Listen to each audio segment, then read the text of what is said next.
আচ্ছা, আমি যদি একটা সেন্টেন্স বলি হি ইজ এ বয়, আরেকটা সেন্টেন্স বলি he is a good boy, দুইটা সেন্টেন্সের মধ্যে পার্থক্য কোথায়?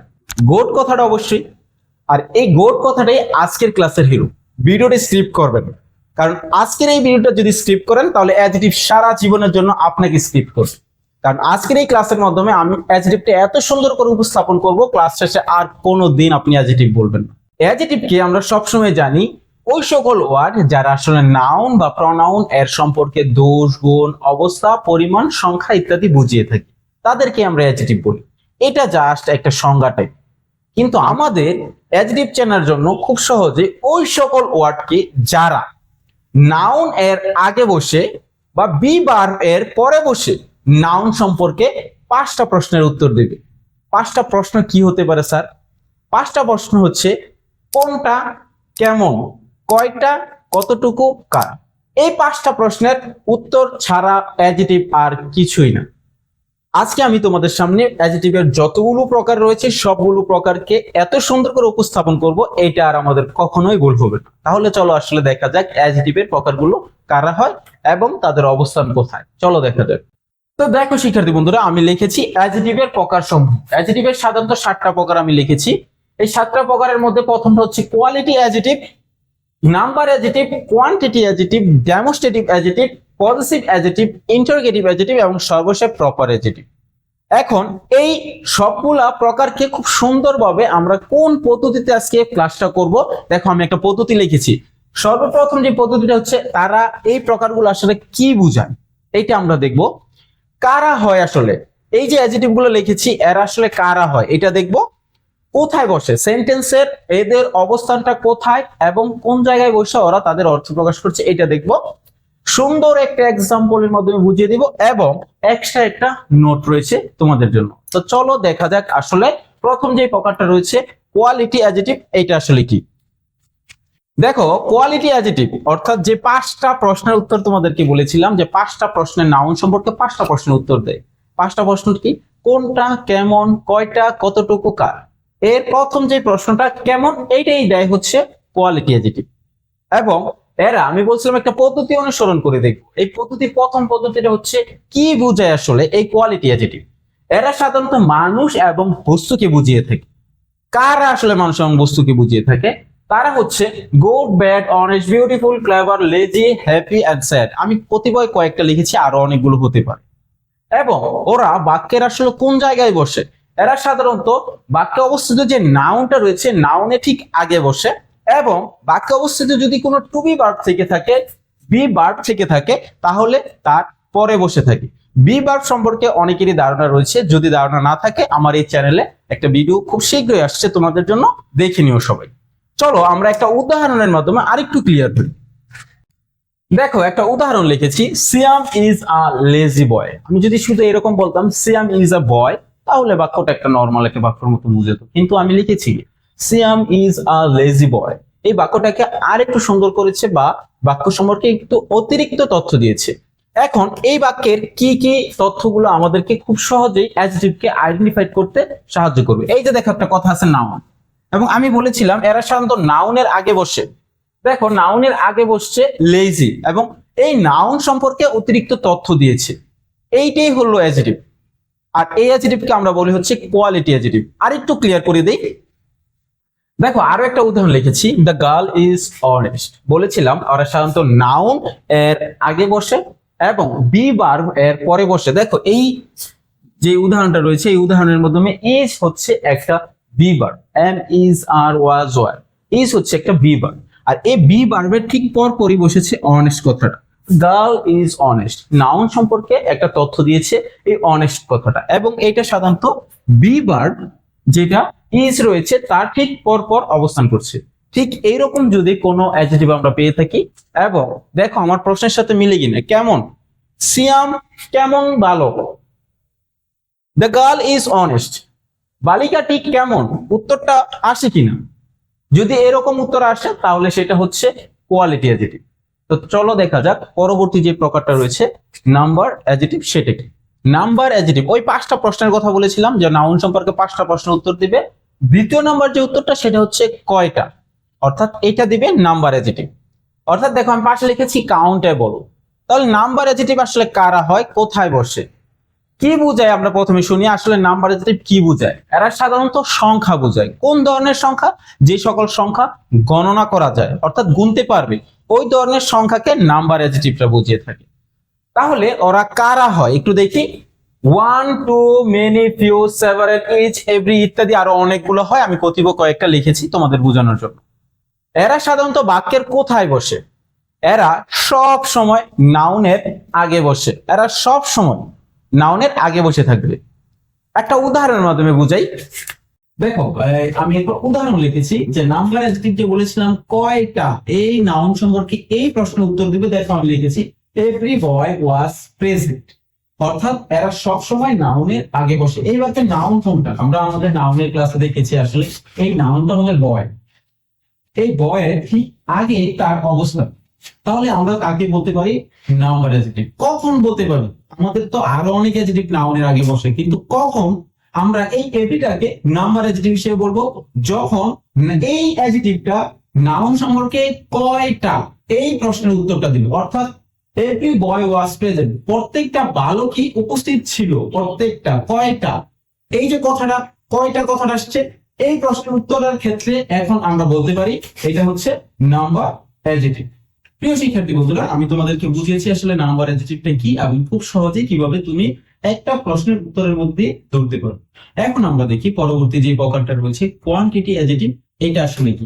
আচ্ছা চলো এখন দেখি কোয়ান্টিটি অ্যাডজেক্টিভ, অর্থাৎ 5টা প্রশ্নের যে 3 নাম্বার উত্তরটা কতটুকু, এটা দিবে কোয়ান্টিটি অ্যাডজেক্টিভ, অর্থাৎ আনকাউন্টেবল উত্তরটা দিবে। কারা হয়, কি বোঝায় একটু দেখি আমরা। এরা কি বোঝায়? কোয়ান্টিটি অ্যাডজেক্টিভটা সাধারণত বোঝায় হচ্ছে পরিমাণ, অর্থাৎ যা গণনা করা যায় না। এরা বুঝাবে হচ্ছে কোয়ান্টিটিভ অ্যাডজেক্টিভ। দেখো কারা হয় আমি লিখেছি কয়েকটা, মাচ, লিটল, সাম, এনাফ, লেস ইত্যাদি আরো অনেকেই হয়, আমি কয়েকটা লিখেছি। এবং ওরা বাক্যের কোথায় বসে? ওরা সব সময় নাউনের আগে বসে। তবে অ্যাডজেক্টিভ মানে হচ্ছে নাউনের আগে বসে নাউনকে একটু কি আকর্ষিত করে তুলবে। এইটাই হচ্ছে অ্যাডজেক্টিভের কাজ। এখন দেখি আসলে একটা উদাহরণের মাধ্যমে খুব সুন্দর করে বুঝাই। দেখো আমি 2টা কথা লিখেছি, মাছ, ওয়াটার, লিটল মিল্ক। অর্থাৎ ওয়াটারটা কি? ওয়াটারটা হচ্ছে পানি। পানি যা গণনা করা যায় না, আনকাউন্টেবল নাউন। এবং তার আগে সব সময় এই ধরনের কোয়ান্টিটি অ্যাডজেক্টিভ গুলো প্রয়োগ করে থাকি, যা দ্বারা পরিমাণ বোঝাবে। অর্থাৎ পানি কিন্তু তুমি গণনা করতে পারবে না, বা দুধ কিন্তু তুমি গণনা করতে পারবে না, চাল গণনা করতে পারবে না। আর এই সকল জিনিস, যে সকল আনকাউন্টেবল নাউন রয়েছে যাদেরকে গণনা করা যায় না, তাদের পূর্বে আমরা বসাবো হচ্ছে কোয়ান্টিটি অ্যাডজেক্টিভ। এখন আমরা দেখি ডেমনস্ট্রেটিভ অ্যাডজেক্টিভটা কি। 5টা প্রশ্নের 4 নম্বর যে প্রশ্নটা কোনটা, এইটার উত্তরটা করবো হচ্ছে ডেমনস্ট্রেটিভ অ্যাডজেক্টিভ। দেখো আসলে এরা কি বুঝায়। ডেমনস্ট্রেটিভ অ্যাডজেক্টিভটা বুঝায় হচ্ছে কোনো কিছু ইশারার মাধ্যমে দেখানো, এইরকম কিছু যদি বোঝানো হয়ে থাকে তাহলে সেটা হচ্ছে ডেমনস্ট্রেটিভ অ্যাডজেক্টিভ। যেমন বলেছিলাম এইটা, ওইটা, সেইগুলো, ওই যে ইশারার মাধ্যমে দূরের বা কাছের কোনো বস্তুকে বুঝিয়ে থাকি। এরা সাধারণত কি হয়? এরা সাধারণত, আমি আমার পূর্বের যে প্রনাউনের ক্লাসটা করেছিলাম ওইটাতে তোমাদের ডেমনস্ট্রেটিভ প্রনাউনটা বুঝিয়েছিলাম। ডেমনস্ট্রেটিভ প্রনাউন যেগুলো, ডেমনস্ট্রেটিভ অ্যাডজেক্টিভ সেম ওইগুলি। দেখো আমি লিখেছি দিস, দিস, দ্যাট, দোস। এরাই কিন্তু আবার কি ডেমনস্ট্রেটিভ অ্যাডজেক্টিভ এবং প্রনাউন দুইটাই।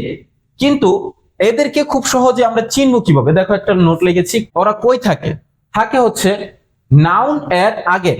এরা নাউনের আগে থাকে। একটা উদাহরণ মতো সহজ করে বুঝিয়ে দিই, তাহলে একদম ক্লিয়ার হয়ে যাবে। আমি যদি লিখি দিস বুক, আবার যদি লিখি this is a book, this is a book, দুইটা কথা লিখেছি। দেখো এই জায়গায় this book, this is a book, এই যে দিসটা রয়েছে এরা দুইজনে বাক্যের শুরুতেই বসেছে, কিন্তু এই দিসের পরপরই একটা নাউন, কিন্তু এই দিসের পরপর কিন্তু কোনো নাউন নেই।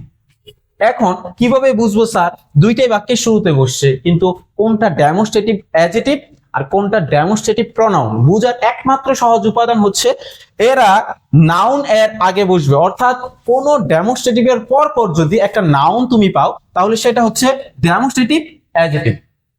কিন্তু ওই যে ডেমনস্ট্রেটিভ গুলো থাকবে এর পরপর যদি কোনো নাউন না থাকে তাহলে সেটা হচ্ছে ডেমনস্ট্রেটিভ প্রনাউন।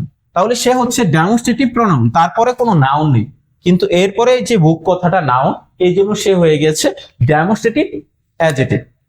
যে বন্ধুরা, আমি খুব সহজে বোঝানোর চেষ্টা করেছি ডেমনস্ট্রেটিভ অ্যাডজেক্টিভ কি এবং প্রনাউনটা কি, এবং ডেমনস্ট্রেটিভ অ্যাডজেক্টিভ গুলা কারা হয় এটা সুন্দর করে দেখানোর চেষ্টা করেছি। এখন আসি পরবর্তী যে প্রকারটা রয়েছে সেটা নিয়ে। পজেসিভ অ্যাডজেক্টিভ, অর্থাৎ 5টা প্রশ্নের একদম শেষ নাম্বার যে প্রশ্নটা রয়েছে কার, এটার উত্তর দিবে হচ্ছে এই পজেসিভ অ্যাডজেক্টিভ গুলা। এই পজেসিভ অ্যাডজেক্টিভ গুলা ওরা কি বোঝায়? আসলে ওরা বোঝায় হচ্ছে অধিকার বা মালিকানা। অর্থাৎ আমি যদি বলি এই কলমটা আমার, এই বইটা তোমার, এই বাড়িটা আমাদের, বলি না আমরা এরকম কথা? এরকম যদি কোনো কিছু অধিকার বা মালিকানা বোঝায় তাহলে আমরা বুঝবো সেটা হচ্ছে পজেসিভ অ্যাডজেক্টিভ। এখন এরা সাধারণত কারা হয়? এরা হয় আসলে my, our, his, her, its, our and their. এরা সাধারণত হয়ে থাকে হচ্ছে পজেসিভ অ্যাডজেক্টিভ। এরা বাক্যের কোথায় বসে? দেখো আমি লিখেছি খুব সুন্দর করে, এরা নাউনের আগে বসে, তবে নাউনের আগে কোনো আর্টিকেল থাকবে না। বসে নাউনের আগে ঠিক আছে, কিন্তু নাউনের আগে কোনো ধরনের কি আর্টিকেল থাকবে না। দেখো একটা নোট লিখেছি, যদি কোনো নাউনের আগে পজেসিভ অ্যাডজেক্টিভ নিতে চাও তবে এ এন দা থাকবে না। আমি খুব সুন্দর করে নোট লিখে দিয়েছি একটা উদাহরণের মাধ্যমে বুঝেই। দেখো আমি দুইটা কথা লিখেছি, একটা হচ্ছে দা মাই বুক আর একটা হচ্ছে মাই বুক।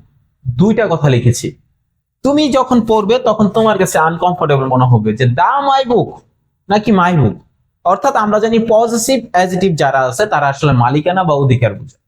এরা কোথায় বসে? আমি কিন্তু প্রথমেই ক্লিয়ার করে নিয়েছি, নাউনের আগে বসে, তবে আর্টিকেল থাকবে না।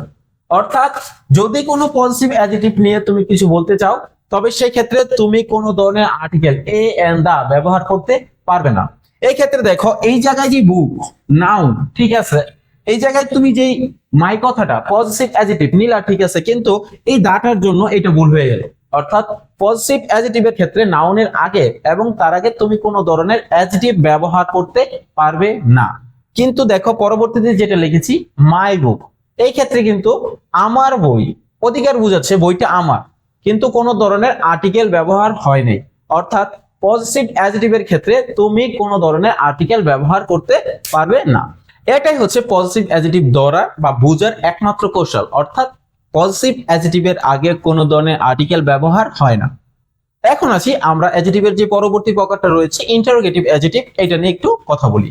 আচ্ছা, আমি তো এই অ্যাডজেক্টিভের 5টা প্রশ্নের মধ্যে দিয়ে বলেছিলাম শেষ, কিন্তু অ্যাডজেক্টিভ শিখতে গেলে আরো 2টা প্রকার রয়েছে যাদেরকে জানা খুবই গুরুত্বপূর্ণ। কারণ আমরা এই 2টা টপিকের সাথে সবচেয়ে বেশি গুলিয়ে ফেলি। কার সাথে? প্রনাউনের সাথে।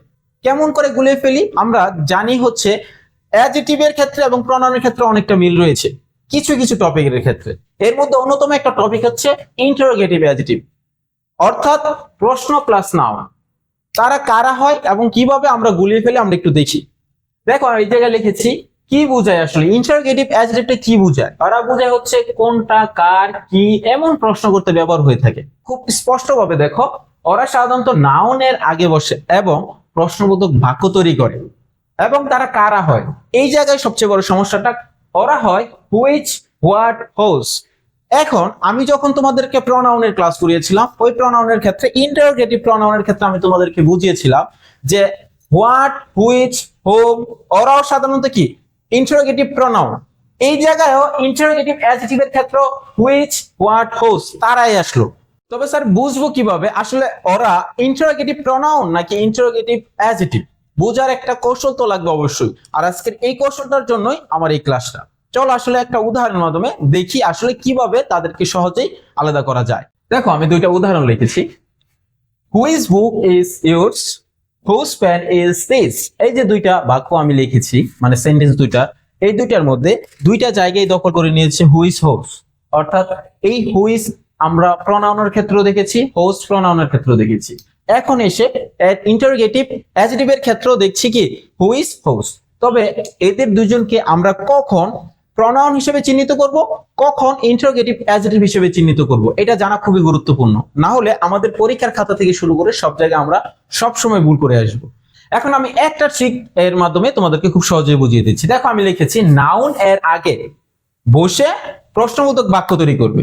এখন ঠিক দেখো তো এই বাক্যটার মধ্যে বুক কথাটা কি বা পেন কথাটা কি? ওরা দুইজনই নাউন অবশ্যই, আর এরাই এর আগে বসে বাক্যটা তৈরি করছে। এই ক্ষেত্রে যদি কোনো নাউনের আগে, খুব সুন্দর করে বুঝো, যদি কোনো নাউনের আগে এরকম এই ডাব্লিউএইচ ওয়ার্ড অর্থাৎ হুইচ, হোয়াট, হোজ এরা বসে কোনো বাক্য অর্থাৎ প্রশ্নবোধক বাক্য তৈরি করে, তাহলে ওদেরকে আমরা বলবো হচ্ছে ইন্টারোগেটিভ অ্যাডজেক্টিভ। কিন্তু যদি কোনো এরকমের ডাব্লিউএইচ ওয়ার্ড অর্থাৎ হুইচ, হোয়াট, হোজ এদের পরে যদি পরপর যদি এই নাউন কথাগুলো না থাকে, তাহলেই তারা হয়ে যাবে ইন্টারোগেটিভ প্রনাউন। এটাই হচ্ছে তার একমাত্র বোঝার কৌশল। অর্থাৎ শেষ টপিক যেটা হুইচ, হোজ, হোয়াট এদের পরপর যদি নাউন থাকে তাহলে তারা ইন্টারোগেটিভ অ্যাডজেক্টিভ, আর যদি নাউন না থাকে তাহলে তারা ইন্টারোগেটিভ প্রনাউন। এটা হচ্ছে তার একটা সহজ বোঝার পদ্ধতি। এখন আসি অ্যাডজেক্টিভের যে সর্বশেষ প্রকারটা রয়েছে প্রপার অ্যাডজেক্টিভ, এটা নিয়ে। প্রপার অ্যাডজেক্টিভটা খুব সুন্দরভাবে বোঝার চেষ্টা করবে, কারণ শেষ ভালো যার সব ভালো তার। আমরা দেখি প্রপার অ্যাডজেক্টিভটা কি। প্রপার অ্যাডজেক্টিভটা হলো যার নাম থেকে উৎপত্তি। নাম কি, প্রপার কি। আমি আমার যে নাউনের ক্লাসটা রয়েছে ওইটাতে প্রপার নাউনকে খুব সুন্দরভাবে বুঝিয়েছিলাম, যা নির্দিষ্ট করে যদি কোনো নামকে বোঝানো হয়ে থাকে সেটা হচ্ছে প্রপার নাউন। আর এরা সাধারণত প্রপার নাউন থেকে আসা অ্যাডজেক্টিভ। এরা কারা হয় দেখো, আমি লিখেছি কয়েকটা উদাহরণ, যেমন বাংলাদেশি, বাংলাদেশ একটা প্রপার নাউন, এই প্রপার নাউন থেকে উৎপত্তি হচ্ছে বাংলাদেশি।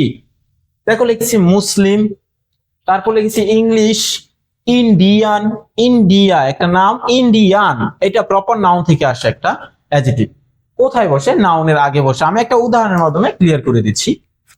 আচ্ছা দেখো, আমি দুইটা কথা লিখেছি, বাংলাদেশি পিপল, ইংলিশ টিচার। দেখো পিপল একটা নাউন, বাংলাদেশি বলেছি, বাংলাদেশ কিন্তু বলি, বাংলাদেশ হচ্ছে একটা প্রপার নাউন, কিন্তু বাংলাদেশি হচ্ছে প্রপার নাউন থেকে আসা একটা অ্যাডজেক্টিভ, তাহলে সে হচ্ছে একটা প্রপার অ্যাডজেক্টিভ। অন্যদিকে দেখো টিচার, টিচার হচ্ছে একটা নাউন। এখন এই নাউনের বিপরীতে আমি যখন ব্যবহার করব হচ্ছে ইংলিশ, অর্থাৎ এটা হয়ে যাবে একটা প্রপার অ্যাডজেক্টিভ। প্রিয় শিক্ষার্থী বন্ধুরা, আজকের এই ক্লাসের মাধ্যমে আমি তোমাদেরকে বোঝানোর চেষ্টা করেছি আসলে অ্যাডজেক্টিভের গুরুত্ব কতটুকু এবং অ্যাডজেক্টিভ কি, এবং তার প্রত্যেকটা প্রকারকে খুব সুন্দরভাবে ধাপে ধাপে বুঝিয়েছি। তারপরে যদি তোমাদের কোনো কনফিউশন থাকে এই ভিডিওর কমেন্ট বক্সে গিয়ে খুব সুন্দরভাবে কমেন্টে জানিয়ে দাও। এবং যারা যারা এখনো আমার এই চ্যানেলটাতে সাবস্ক্রাইব করনি, খুব দ্রুত সাবস্ক্রাইব করে নাও, কারণ আমরা তোমাদের জন্য নিয়ে আসছি খুব সুন্দর এবং মনোমুগ্ধকর ক্লাসগুলো সামনের দিকে। মনে রাখতে হবে, পার্ট অফ স্পিচে যদি নাউন রাজা হয়ে থাকে তাহলে অ্যাডজেক্টিভ হচ্ছে তার মুকুট, অর্থাৎ মুকুট ছাড়া রাজার কোনো মূল্য নেই। সো অ্যাডজেক্টিভটা জানা খুবই গুরুত্বপূর্ণ। ধন্যবাদ সবাই।